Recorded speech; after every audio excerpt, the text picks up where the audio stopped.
Square Ball Podcast. Hello, welcome to the show. Back after the international break, Dan here, along with Michael Normanton and Phil Hay from The Athletic. The show is powered by West Yorkshire Electrical. I think you did that last time. Stumbled across that line last time. Proud of myself. Still going with it. It's still good. Yeah, still enjoying that. So thanks to West Yorkshire Electrical for their support on the show. Services they offer include solar panels, battery storage for your solar panels, electric vehicle charging points, security cameras, that's what they're called. CCTV. You were doing so well. LED lighting, all the usual stuff. School contracting as well. Whatever it is that you want to do that's got wires in it, they will work with it. West Yorkshire Electrical is the name of the company. wyelectrical.co.uk is the website. You'll find them on socials as well. Tell them we sent you, and they'll be pleased. Let's get onto the show then, shall we, gentlemen? And back after the international break, as we mentioned. Nice to be back. Happy Thanksgiving as well to our American viewers / listeners. Happy Rotherham Eve to everybody else. Looking forward to getting back into the action? Yeah, very much so. It's been a quiet couple of weeks. It's quite quiet at Leeds generally, actually, now. It's quite difficult getting used to the sensation of no takeovers, no need for a head coach, no players trying to get out, no players needing to come in. It's been, from the end of August onwards, pretty steady.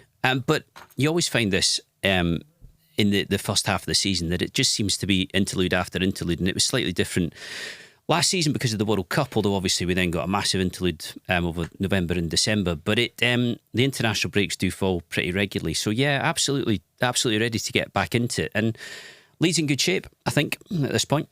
Yeah, there is some behind the scenes stuff that's happened. We have a new chief strategy officer in the name of Robbie Evans, who's previously with San Francisco 49ers from the Bay Area. So very much in keeping with the brand. Job is to oversee the institutionalization of a data-centric, forward-looking strategy for long-term success of the football club, with a focus on using data analysis to support player recruitment, in-game tactics, player development, and player fitness. So I think that's quite interesting, isn't it? There's a lot of obviously like management CV speak on there, but the words that jump out to me are data. So they're going to try and use data, big data, presumably, not the little stuff. And it's play recruitment, in-game tactics, development, and player fitness. So it's all kind of on the playing side. Yeah, it is institutionalised as well. I think good word for Leeds United. For our fan base, it is. Yes. Yeah, and journalists. It's an extension of what the 49ers were planning, which is to create what they would see as a proper managerial structure beyond the dugout, obviously, at the club, but far more in keeping with what you tend to see in the States with NFL franchises, ice hockey, baseball, and all of that. It is much of a broader team at that level than Leeds have ever had.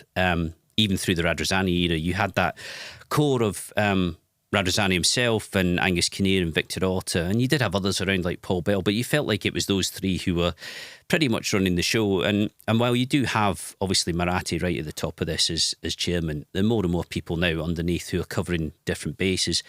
So whereas Maury Eisenberg, who came in a few weeks ago as chief operating officer, is going to be, I think, far more on the business side of things, it is quite interesting that Evans is going to be essentially on the player side by the sounds of things. Yeah, that's what really jumps out to me. Yeah, because Maury Eisenberg was in recently as chief operating officer, a new position that they've created. And it was noticeable with Eisenberg that him and the 49ers went back quite a long way, had worked together previously. The same is true of Robbie Evans as well, particularly involved in the building of the Levi Stadium for the 49ers over in Santa Clara, and needless to say, the plans afoot for the expansion of Elland Road, which I think both he and Eisenberg would be involved in quite heavily. But it is, you have vast amounts of data used in American sport, and the 49ers were always going to try and revolutionise that side of things, or certainly bring more up to date that side of things at Leeds. And so another appointment which I think broadens the senior management team, and in their eyes will make Leeds far more professional and, dare I say it, far more Premier League ready than they were last time. Well, with regards to the playing side, yeah, we are back in action on Friday night against Rotherham, who are sitting pretty lowly in the division. It's fairly typical of what they tend to do after they come up, is they gurgle around the plug hole again and jump between the two divisions. A game Leeds absolutely should be winning. No two ways about it. And I don't think it's in any way arrogant to say that going into this game. No, I don't think it is. It's the same argument that we applied to the Plymouth game, really, which is that these are kind of bread and butter fixtures that sides who go up or sides who go very close to promotion tend to win regularly and tend to win well. Rotherham have had the odd good result. I think the best of them was probably that draw at home to Ipswich, given the standard of the opposition and how good Ipswich have been. But they've had some desperate ones as well, and the worst of them was the 5-0 defeat to Watford the weekend before the international break, which did for Matt Taylor, their manager. I was having a look at that game, and it looked to me like he'd switched tactically from his typical 4 at the back to 5 at the back or 3 at the back. I think what in the end would have been a 5-man defence. And I think on the basis that you make such a big tactical switch and it works that badly, it's always likely to be the end of the line if you're struggling anyway. And I can imagine, without second guessing exactly what they were thinking, I can imagine the board at Rotherham thinking to themselves, this doesn't look like it's going to fix itself, or it doesn't look like he's particularly going to fix it. So at the moment, there has been some talk about Steve Evans over the past fortnight, who is obviously well known to Rotherham, not to mention Leeds, but they're in caretaker hands at the minute. Too early for Neil Warnock still. You would think so. I saw him. I saw a piece saying he'd been on a podcast talking about how he almost went to Hearts back in the day, and would love to manage in Scotland, at which tend to be plenty of opportunities to do so. But yeah, you're right. Rotherham in relegation trouble kind of has Warnock written all over it, really, doesn't it? Although he did do, I think it was an interview with Sky Sports, I'm going to say, and he has said exactly what we prophesied, which is he doesn't really fancy a job until after the January window is closed. Get Christmas out of the way first, so he can spend Christmas at home with Sharon. Last 3 months of the season. Well, I suppose the thing about that stage of the season is that you can properly assess who has a realistic chance. You can tell whether you think you've got enough games left, given the number of points you need to have a proper crack at it. I suppose if you get involved at this early stage, it can still get out of hand. So maybe he will do that. You would think as well that if Rotherham in any way wanted to be kind of progressive and still kind of ambitious about where they're going, that they might think differently. If it is Steve Evans, if they can get him in time, he has beaten us on a Friday night before there. Oh, go on. When it was when Adrian made his debut in that game. That was Steve Evans. The mighty Milanic. Yeah, would Evans have ever guessed at that point that the job was going to be his further down the line? But I think he's quite well thought of at Rotherham, and it went pretty well for him there. But having said that, I don't think Stevenage would be rushing to get rid of him there, because for all that there's criticism of Evans, he's done a pretty good job for them. Yeah, I did. I found myself annoyingly invested in that game. The midweek, it was the rearranged fixture, wasn't it, from the postponement due to the rain earlier in the season. I thought Rotherham on the back foot, particularly late on, couldn't really withstand the pressure that Ipswich were putting on them. But I guess you're always at the mercy of somebody putting their foot through the ball and striking it into the net as Rotherham did. It was a good finish to make it 2-2, wasn't it? And I cheered it. Well, it's a good point for them. You messaged me right after the game saying that's a big result, and I kind of felt, I think, was it November the 3rd or something like that? And I did think, God, it's a bit early for that.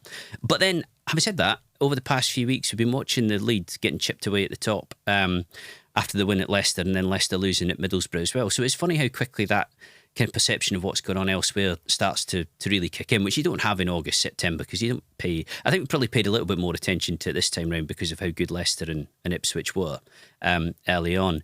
But at the bottom of the table, you've got some pretty obviously weak sides, I think, who are very limited in what they're able to do and limited in the choice of players, the depth of the squad. Huddersfield, I would say, are as bad as we've seen this season, and I think we'll do pretty well to stay out of it. But Rotherham, you would assume, are going to be in trouble all year. Will be there or thereabouts, as they say. And as you put it, I don't think it's particularly arrogant to go into this game thinking should win it, have to win it. The exchange of messages, it was Tuesday the 7th of November. I think the original game was supposed to be a Friday night, wasn't it? I sent to you a big result, that one, 2 points from Birmingham, and Rotherham is a surprise in relation to Ipswich. Mm-hmm. And your reply was, well, there wasn't one, you just ignored me. Oh, right, okay. Yeah, well that says it all, doesn't it? Yeah. fairly standard approach, Phil, thanks.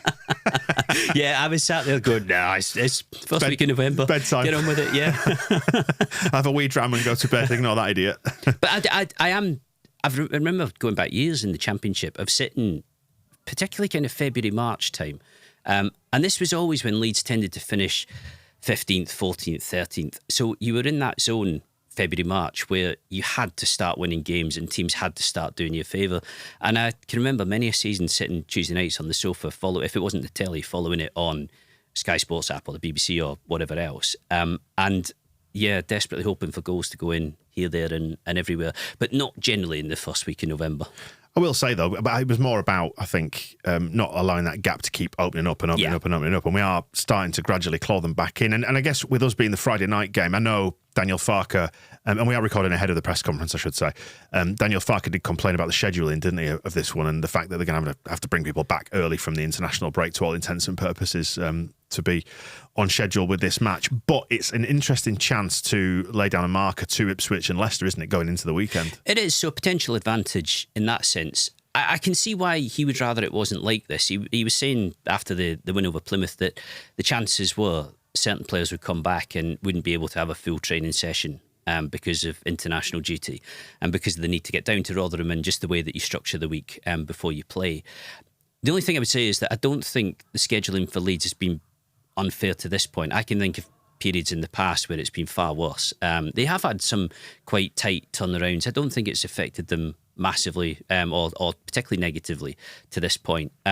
So whereas I know people think Klopp moans a lot about various things, but whereas I do kind of sympathise with Liverpool about the number of times they seem to get the 12:30 slot on a Saturday after the international break, it does seem to be massive disparity there. I don't think this is too unfair. Don't enable them, Phil. No, I know. And also the 12:30 slot. Are you really more full of energy at 3 versus 12:30? Well, I would argue that makes zero difference whatsoever. It's just something else for Klopp to moan about. Well, maybe it is. But it would seem a little bit fairer, wouldn't it, if there was a slight mix-up and a rotation of who was getting dropped into that slot. But we digress. I don't see why a Friday night day at Rotherham is going to massively affect Farke's team. And do you know what? It does have the added benefit of going into a midweek game against Swansea with an extra day's rest then, doesn't it? Yeah. So and it swings and Swansea roundabouts. been on the Wednesday as well. So you're right. Yeah, swings and roundabouts. I mean, looking at what's going on in the international break, they had Archie Gray back earlier from England duty. Obviously, Klopp was pretty unhappy. Farke was pretty unhappy, both German, about the way Gray had been handled by the under-19s. I think by anybody's estimation had played far too many minutes for them in that international break. It's a hard balance because already Gray's moved into the under-20s, the elite bracket of that. And given that he's only 17, he's quite obviously making big strides and has the potential to make really big strides internationally. So Leeds and Farke do have to manage both aspects of that. They cannot say to him, just ignore your international commitments or, water them down to a level where you're not really making any impact. He has to keep making progress on that front. But they do need him, and he is young, and he has played an awful lot of minutes this season. But he played once for the under-20s against Italy. It appears that there was an agreement between the club and country for him not to play anymore, which I think is a good thing.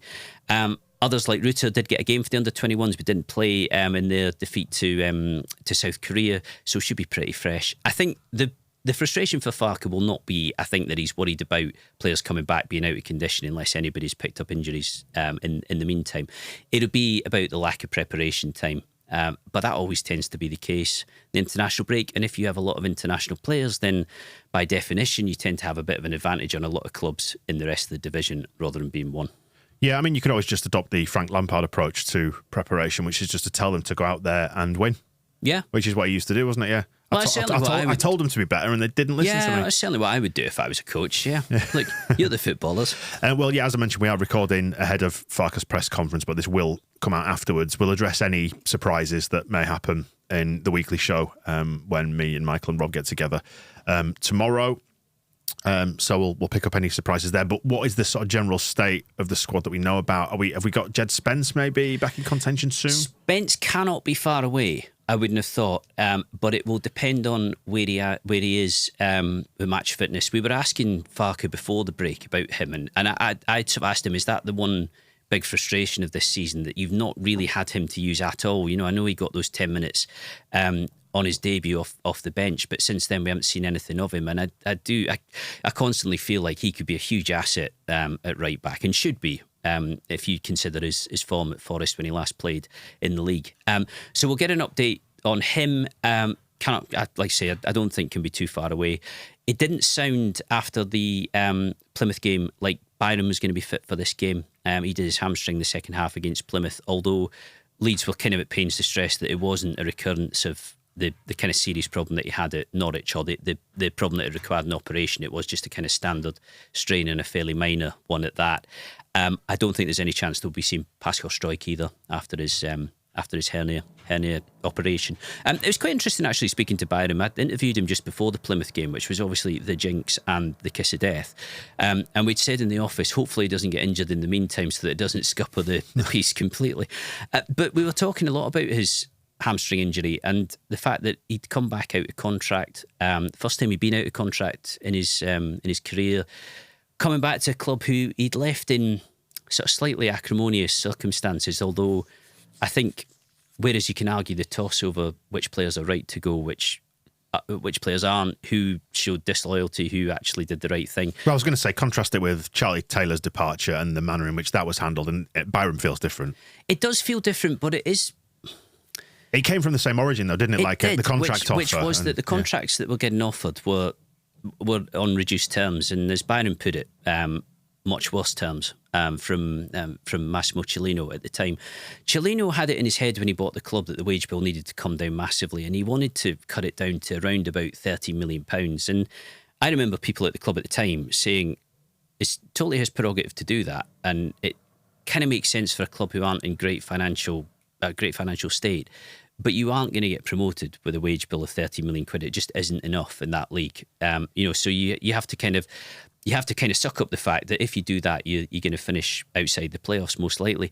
Byram's argument was that Chilean had offered him a poor deal, which he didn't want to accept, which I think is fair enough. But also that there was no suggestion at that point that Leeds were anywhere near getting promoted. It was just turnover of manager after manager, coach after coach. And I think he just felt like he had more ambition than that he had more potential than that, and he wanted to realise it. But I did think I find it quite striking that he said, given my time again, had I known that they were going to get promoted in 2020 and that it was going to go in that direction, then I would probably have made a different decision. But, to use his words, you can only go on the facts, can't you? You can only go on what you know, not what you're assuming. And by no stretch in that period, and even going back, 4 or 5 years earlier, is he the only player who looked at what was going on at Leeds and said the promises of how this would look if potential was realised and the club were all they could be, is not the same as what they actually are. Snodgrass used to say that. He used to say, people kept saying to me, we'll see you on the way down. But then, what was it, like 8 years later? He'd had 8 years in the Premier League and Leeds were finally getting promoted. It wasn't quite like that. I think the difference with Taylor was that he left at the end of a season where it felt like something was maybe building and there was a chance for it, whereas when Byram left, there was a bit of a shrug of the shoulders and it's kind of don't blame you. So you save yourself, go and have a career if you can. Yeah, that's probably true. I just feel with Taylor that his kind of refusal to play in that game against Wigan doesn't really strike me as the same as Nonto's refusal to play, in various matches back in August. People might disagree with this, but Leeds weren't going to get promoted on that afternoon. It was the last game of the season. They needed something like a 14, 15 goal swing to beat Fulham to the last playoff place. And I think in the circumstances, it would have made far more sense for everybody to say, look, it makes no sense for Taylor to risk getting injured. It's not a game that's going to dictate the season. Don't play him, play somebody else, everybody move on quietly. And when I look back now, I don't think the need to dig him out quite in the way that Monk did afterwards was necessarily there. I can understand why Monk would have been annoyed by it, and probably annoyed as well, given that at that stage there was still the suggestion that Monk would stay on, that he was going to lose a really, really good left-back who was really competent in the Championship. But it was all a bit weird, and I think it was all a bit avoidable. Let's close the circle then on left-backs Sam Byram and Willie Gnonto. Laura has sent us this question. Hi guys, I was just wondering what your take would be on the January transfer window. There's already a big rumour mill with Willie Gnonto and the fact that he's wanting to get away again, and whether or not we would truly be bothered about whether or not he left, and where else we might like to strengthen. Left back potentially. Sam Byram's been great. Firpo, but both injury prone. So where would we like to strengthen? Thanks, guys. Cheers. Poor Junior. Has there ever been a better review of him than Firpo? I was going to say two bits from that. The first was Firpo.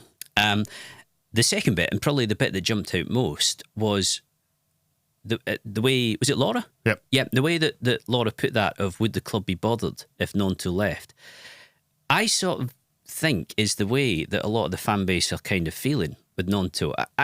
It's hard to tell what's going on there, and one thing that is apparent is that as the season's gone on, other players have replaced Gnonto as being first choice wingers and, you know, kind of essential to the team. Somerville and James, I think, absolutely nailed down for the spots out wide at the moment if they're fit.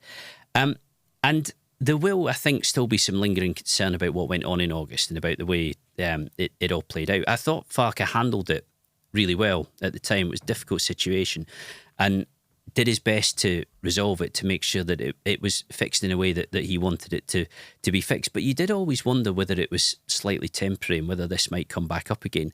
And I don't know. It feels to me, and I suppose you go back to the quote from Farke about Gnonto, where he said he can have a second chance, but there won't be a third chance. And I do just wonder if this was to get going again in January, if people might say, look, enough's enough with this, and perhaps it is time that we just took the money, sold him, got a good price for him.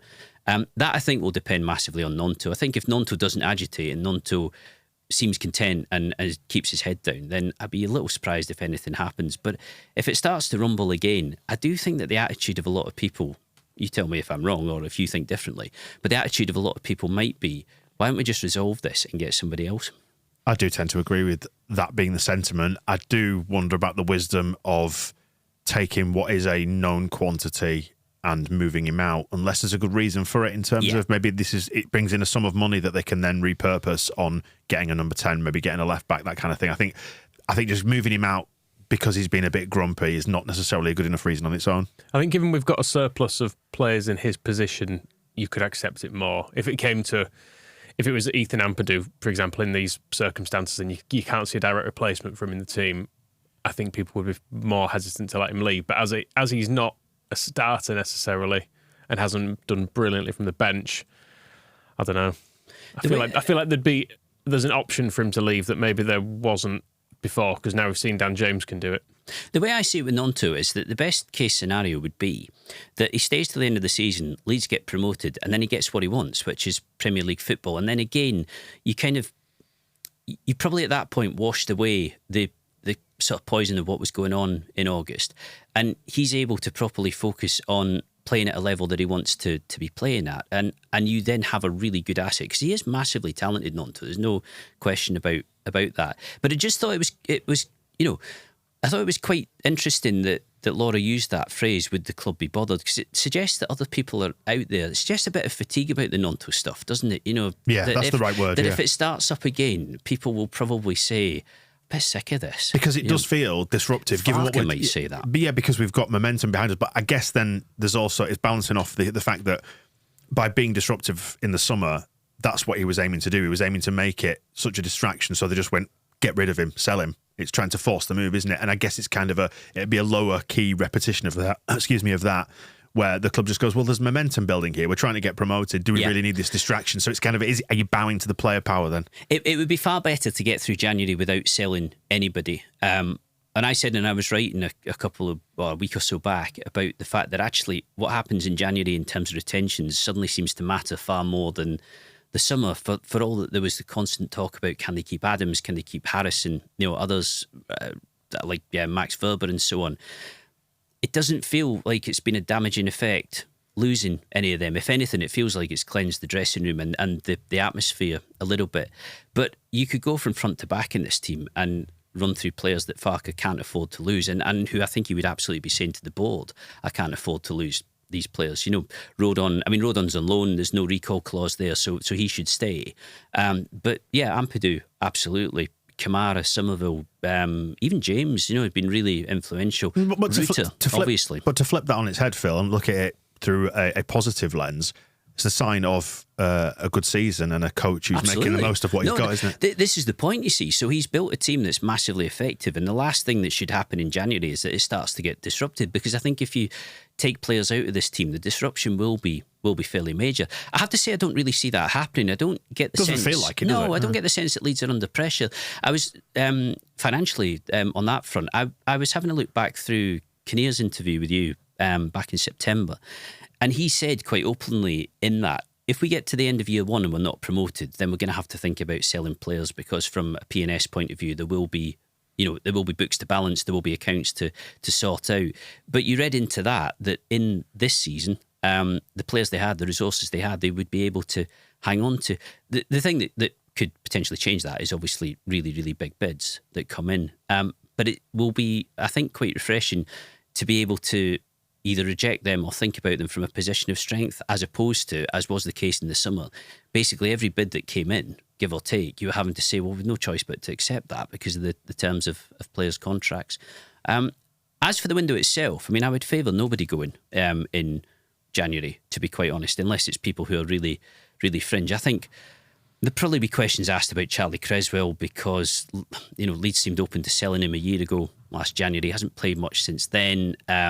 He strikes me as somebody who would want minutes. Shackleton too, I know he is kind of in the mix, but starting to get towards the end of his contract. And this season seems to be in the same situation that he's been in for a long time, which is that he's got a coach who likes him and rates him and loves his energy and everything else, but actually isn't using him that much. We don't really know where he fits. He's kind of he gets put in right back and then left back. Yeah, but ideally as a midfielder in his mind, maybe. I don't know. Kind of odd scenario where it's not as if he's been told you aren't good enough. Quite the opposite. He's just not really getting used anywhere near as much as he would like to.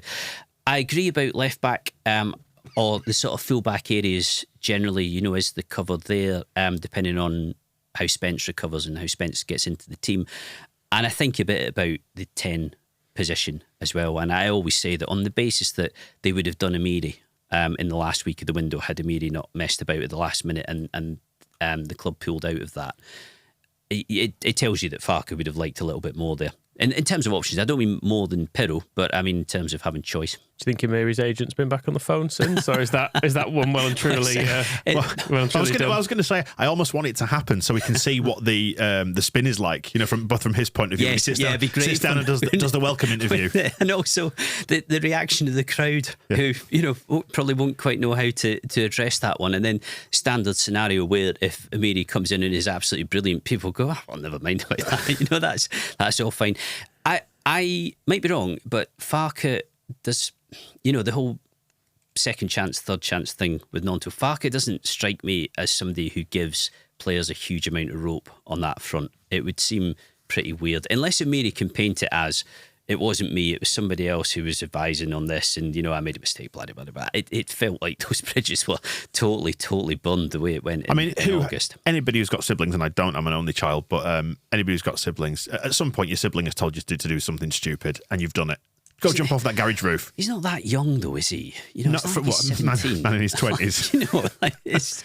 I don't know. In football, you seem to apply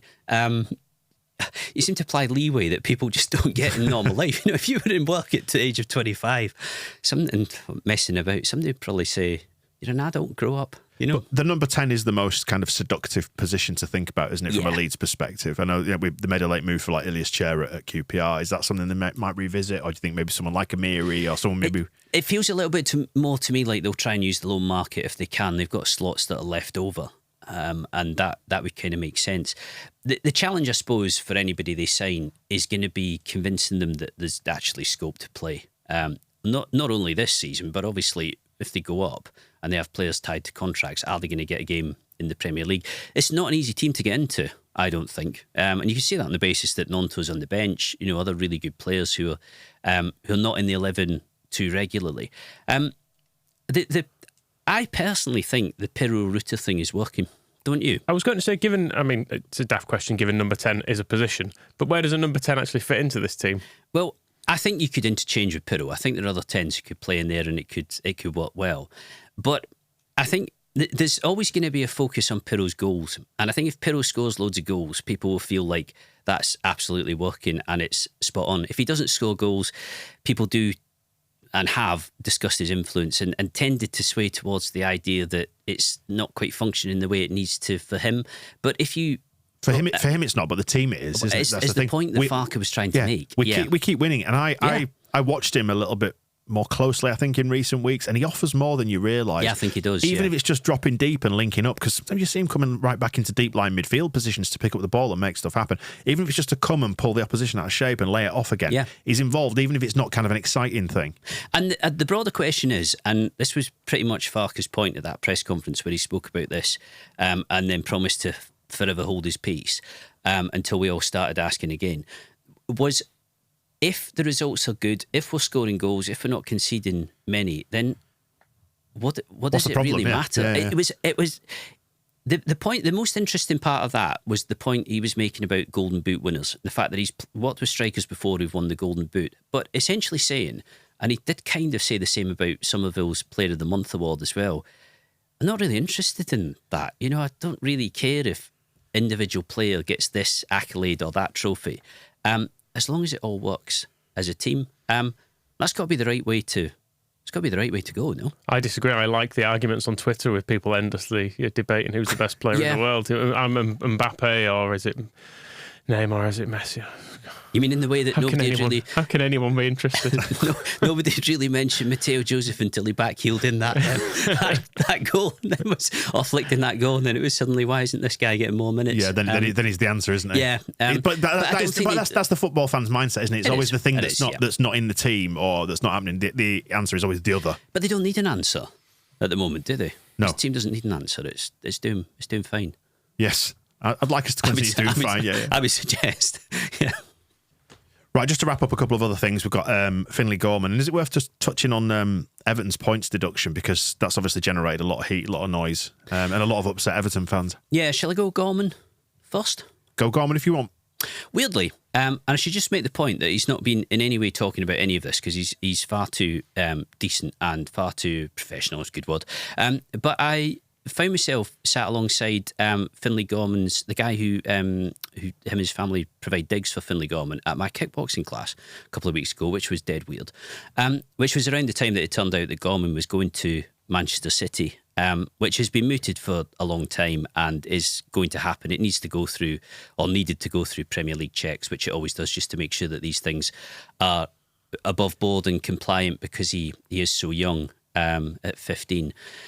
He became a bit of a Twitter sensation, didn't he? It was the clips of him on various Twitter accounts that kind of alerted people to how talented he was. Leeds think that this is a British transfer record for a player of his age, if everything goes to plan. And I should say that these are like long-term add-ons, so it's possible that Gorman doesn't really go anywhere with City, as can happen with young players, so they don't earn what they would otherwise earn. But this could be worth $5 million plus to the club, which for a 15-year-old is a lot of money. And I know, especially where statistically most 15-year-olds don't make it. I know he's a very, very exceptional talent, but I mean on the general sort of statistical front. Yeah. That's one way that Leeds are looking at it and rationalising it. The other is that he is pre-scholar age at the moment. He's not 17, so you can't offer him a professional contract. He wants to go. He made it clear that he wanted to go. They knew they were going to lose him, and it was going to be a case of, do we go to a compensation hearing, or do we try and get a deal done with City, given that there were quite a few other clubs like Spurs and Liverpool interested as well. So never satisfying to see really good kids go from your academy. And I always think that, given that Leeds Academy has been so productive over the years, you would like to think that they could pretty much retain any player of any great worth, because they know, and looking at Archie Gray again, that they're probably likely to get through into the first team. But this is how the land lies, and the reality of the world is that City are loaded. City can invest huge amounts in, because £5 million is a huge amount in a player like that, potentially. That's what they do. The Leeds have long felt the pressure from City from over the Pennines. They're close.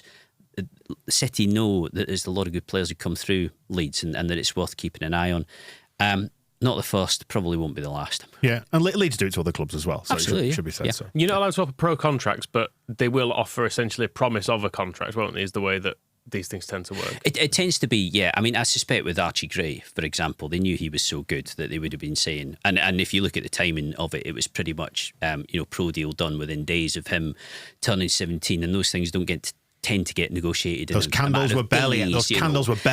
That's pretty much it. So nothing wrong with that in my view. But again, Leeds could only give him a certain length of contract because of his age. Players can be quite exposed when it comes to interest from other clubs. before they kind of get to 18 and beyond. And to an extent, you're relying on their commitment, the kind of wish of their family for them to stick around, to make sure that you can keep them. Another of the problems with City, aside from the money that they can offer, is that they take the players over to Eastlands. They have a look around. It's incredible. I mean, the facilities there are just off the scale. Yeah, it's the lifestyle they offer them as well, isn't it? That surrounds it in terms of maybe like private tutoring, the accommodation that they've got there. It's going to be, just by the nature of the money that Man City have got, probably levels above where Leeds can be at the minute. Yeah, and they see him as a sort of generational talent. They see him as pretty much the best of the best in England in his position. And I would think that at that age, it's very hard not to get seduced by the idea that they think an awful lot of me. This place is incredible. I could end up playing for City. I mean, whether they end up playing for Guardiola is probably a moot point, because how long does Guardiola stick around there? Is that all finished by the time you're coming through?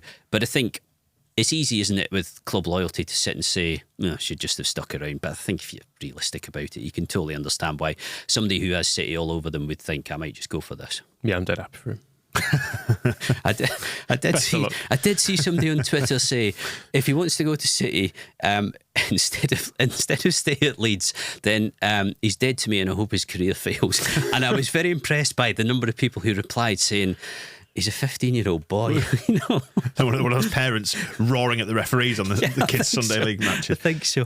I get the sentiment, because football fans by nature are tribalistic, aren't we? Absolutely. And it feels like a slight, but it's like, this is just the way of the world, sadly. And well, are you going to let this stuff affect you personally? At a lower level, it's the same as City dipping in to take Calvin Phillips, isn't it? We want him, we're going to have him.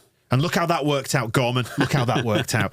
Let's wrap it up on Everton then and their points deduction. I can't get past the fact that, and I've read a whole report, I should say, by the way. Yes. Which it's quite lengthy. It's about like 40 pages or something. You almost like have to read it all, though. Otherwise, some people have done really good jobs of condensing it and giving you sort of bullet points on it.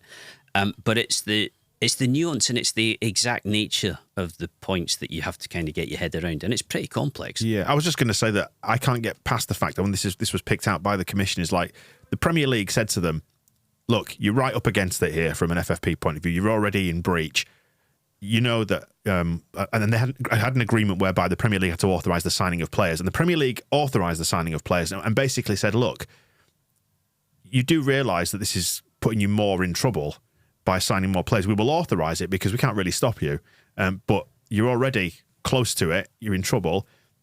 Is this a good idea? And that's one of the things that really jumped out to me, is that they continue to do it. And it was picked out by the commission in their reasoning, wasn't it? That they'd carried on spending. And there's all sorts of really nuanced argument about the interest payments on the new stadium, because that got delayed, didn't it? And you're allowed to sort of write those off when the stadium becomes operational, but not until that point. And it's very granular.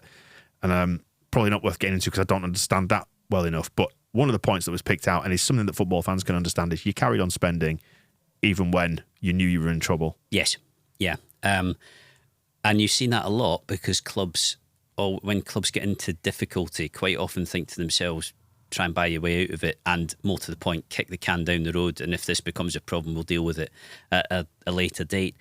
I suppose the relevant point for Leeds is the compensation situation, isn't it? And the suggestion that a bundle of clubs, Leeds included, are going to try and seek compensation on the back of this.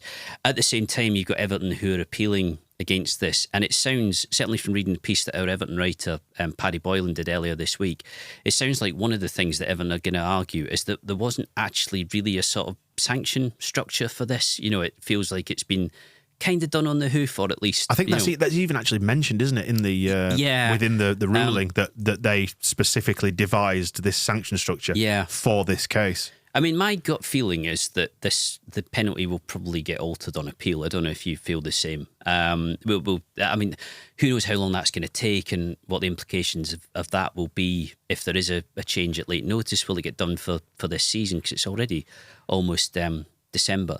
But there are a clutch of clubs who have been talking about seeking compensation from Everton. Some of whom have been relegated in the meantime, some of whom haven't, like Forest. Forest seem to be in the thick of this, although I'm not totally sure what the impact on Forest has been in a financial sense. For Leeds, I sort of wonder where they stand on this, because I mean, nobody's saying anything about it. Everybody's been very, very tight-lipped, which you'd totally expect.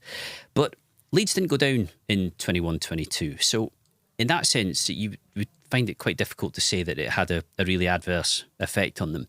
And I think if somebody was to argue that it was Everton's FFP that sent them down last season as opposed to their own incompetence... that's worth adding, is it? We completely deserved to go down last season, and in no way does what Everton did change that fact. I don't think we're trying to argue that Leeds should have stayed up. No, and also I think if you were to say, look, they spent more than they should have done and we would have done the same, is probably a bit fanciful, given that it felt that they were pretty much spent up under Radrizzani. You know, it didn't feel like there was much further they could go financially. But that said, Phil, I think the argument to counter that is that if they've overspent and they've knowingly overspent and were warned against it, and they've brought in 3 players maybe that to balance the books they wouldn't have had. Those 3 players have had a material impact on the season across the whole season in every fixture they've played in. Yeah, I think that will be surely one of the ways in which, I mean, there seems very little point in arguing that stadium interest payments were the reason, you know, that you went down.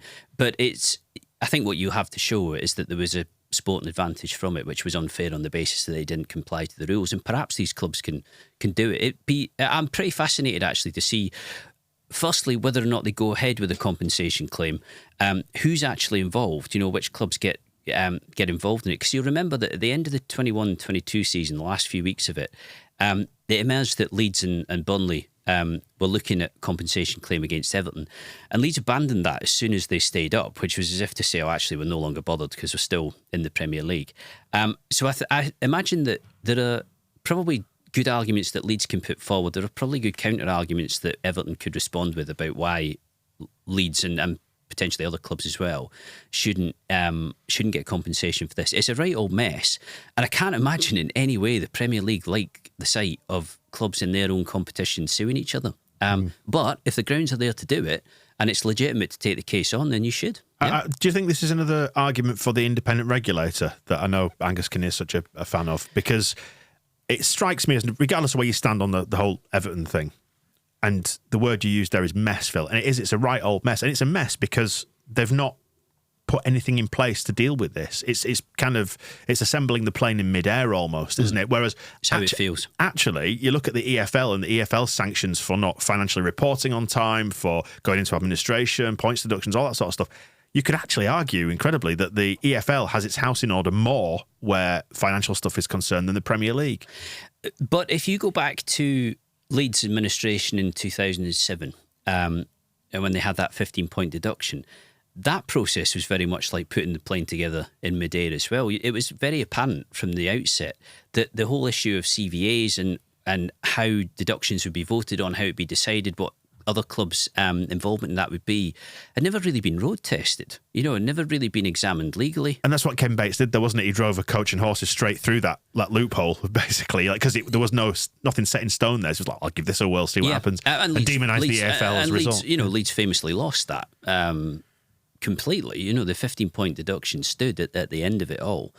But that felt like it was all being... It felt like it was all being implemented as they went along, and a lot of people sitting around saying, never really done this before, have we, or not like this, and how does it work? And it does seem a little like the Premier League are in that situation themselves with this. I mean, you can't even begin to guess what's going to happen when they actually get into the depths of the cases against Manchester City, given how many there are. So I would imagine that will probably be something that Everton will try to play on quite heavily, will be the question of, was this valid punishment, and was it prior to the case and in advance, did the Premier League know how this was going to be handled, or actually did they make it up as they went along? There was something seductive about the idea of the whole thing collapsing, isn't there, from a Leeds United point of view, given that we missed out on 20 years of revenue effectively, and it's such a struggle to try and break into and get established in the Premier League. You know, we made it look incredibly hard work after the initial ninth place finish. So it'd be nice to just have the whole thing, the whole house of cards come crashing down. My long-standing point of view is I've never wanted us richer. I've wanted everyone else poorer. Yeah. Yeah, like that. And I think it's just a good pull attitude. everyone down to make it, because you look at the top end of the Premier League and it's a mess. What's going on at Man City and Chelsea is quite transparently ridiculous, but no one can really do anything about it because people just look at it and go, well, they've done all these commercial deals, haven't they? I mean, you say top end of the Premier League, Chelsea are 10th, mate. Well, that's true, yeah. Where they're aiming to be, anyway. I mean, there was a pretty fractious, heated Premier League meeting yesterday, which was Tuesday, where they were trying to disagree on things like whether or not you can loan from clubs who are kind of part of your own stable, the multi-club ownership groups. There were plenty of people who wanted to oppose that, so that, as an example, Ruben Neves can't go to Newcastle in January, but it didn't pass, so Ruben Neves probably can go to Newcastle in January if that's the way it's going to work out. Worth saying that it's been reported that Sheffield United were one of the clubs that opposed it. So you need, I think, is it 14 to make things carry in the Premier League? Yes, yeah, I think so, yes. And they fell one short of people objecting to it. But Sheffield United were one of the Saudi-owned Sheffield United were one of the clubs that objected to it for whatever reason. The multi-club model as a whole, for me, should be banned. I hate it as a concept. I do, yeah. Just if in terms of entrenching power of already established clubs and taking, it's maybe not the situation in every country, but in a lot of countries, buying clubs with histories and their own traditions and stuff, and going, well, now you just kind of exist you're a satellite for Man City. You exist so we can get a work permit for this player and we can have him in a year's time or whatever. The whole thing stinks. I hate it. None of this seems to be doing football any good, would be my observation. You mentioned the regulator there. There is a feeling in some quarters that this punishment is, and the severity of it is precise. That's precisely the point, is to try and ward off a regulator by saying, no, we do actually deal with this stuff stringently. We have teeth. Yes. We will get the hammer out when we need to, and we will hit people with it. I think the biggest test of that is going to be this City case, isn't it? Which just seems to be vast. 115 charges. I mean, how many millions of years is that going to take to get to the end of? This all seems like it's probably very good news for lawyers.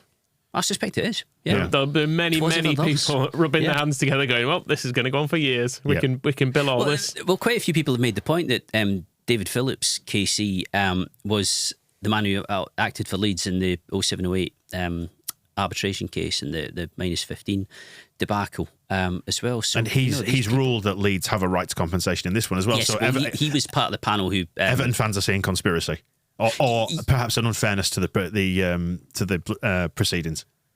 Yeah, that feels like a stretch, I have to say. Well, I've seen loads of it, Phil. I've absolutely seen it as well. But I think to suggest that David Phillips is in batting for Leeds would be pretty unfair. Well, no, that's what they're suggesting. No, absolutely. But what I'm saying is it just seems like a stretch to say that on the basis that almost 20 years ago he acted in a case that Leeds lost, against the EFL. I'm struggling to see that, although considering the way that these discussions tend to go, particularly online, and you almost need to have an entire panel of people who have no connection to anything at all. You want people who understand football but have kind of never been in the middle of it before and have never, have no allegiance or tie to any club anywhere. It's kind of difficult. But the City case, it just seems to me that could go on forever. I mean, I'm totally fueled by tribalism in this, in that I would quite like to see them have all their league titles stripped. And there is in the Tour de France, when Lance Armstrong was found to have cheated and doped, they just had no winner for that stretch of years. I think it'd be fitting for the Premier League and what it's become to just have no winner for that year. It'd be funny. There was a rugby league club in Australia who got done like that, wasn't there? Was it the Canterbury Bulldogs or something like that, who lost a load of trophies because I think they'd breached the salary cap or something like that. My knowledge of that isn't vast, I must admit, but I think it was them, and I think that's what happened. But again, it would be absolutely extraordinary. That, I mean, speaking of tribalism, and I'm guilty of doing that. It was like, I've got a Newcastle mate who sent me something about it was basically Newcastle fans bragging and laughing about the fact that this had been allowed to sail through at the Premier League meeting, and it's how quickly. The connected club. Yeah, and it's like thing. What a great thing to celebrate. Just it's like who can, I don't know, outspend each other to get to the top. It's just, I don't know, the whole thing's grubby and awful, isn't it? And I don't know what it is I'm yearning for specifically. Maybe it's just a simpler, purer version of football that I experienced growing up, but it ain't that. No, I mean, I don't want to pretend that 49ers are like a charitable enterprise, like NGOs, but I do quite like the fact that Leeds are not state-owned or don't have any of that in the background. Yeah, I have seen Newcastle fans make this argument online, though, when people have said you're owned by the Saudis, and they've gone, well, America invaded Iraq. And it's like, yeah, but it wasn't the San Francisco 49ers that did that. that was a bit Yeah. That was a little bit different, but yeah, these things are, like you say, burn the whole thing down. Round and round in circles. I think I say we'll get back to the Premier League either this year or next year, whenever it may be. Hopefully, we get to win this and just never go up, because it's awful, isn't it? I hate it up there, but we have to be there. Or maybe we just need to get good at it. I don't know. As I say, it's very hard to know what to think of this Everton punishment, in the same way as it's very hard to know what to think of the compensation claims that might be forthcoming. The same kind of applies to Southampton. Seems a little bit brash to be saying, yeah, it's Everton's fault really. Last season, you get the sense that maybe Leeds from this will maybe get a bit of cash for Premier League finishing positions. So even still though, is it worth getting 2-4 million quid, whatever it might be? That if you argue that the points deduction should have come into force sooner and you might have finished a place higher, still 2 million quid, isn't it? Yeah, I mean, I'd accept 2 million quid. You'd have that, yeah, I would too. Yeah, Well, we'll wrap the show up there. Enjoy the Rotherham trip on Friday. One to watch very quickly then before we finish the show for the game on Friday. Is it left back? It is left back. I think it's going to have to be Filippo if he starts. How does he do?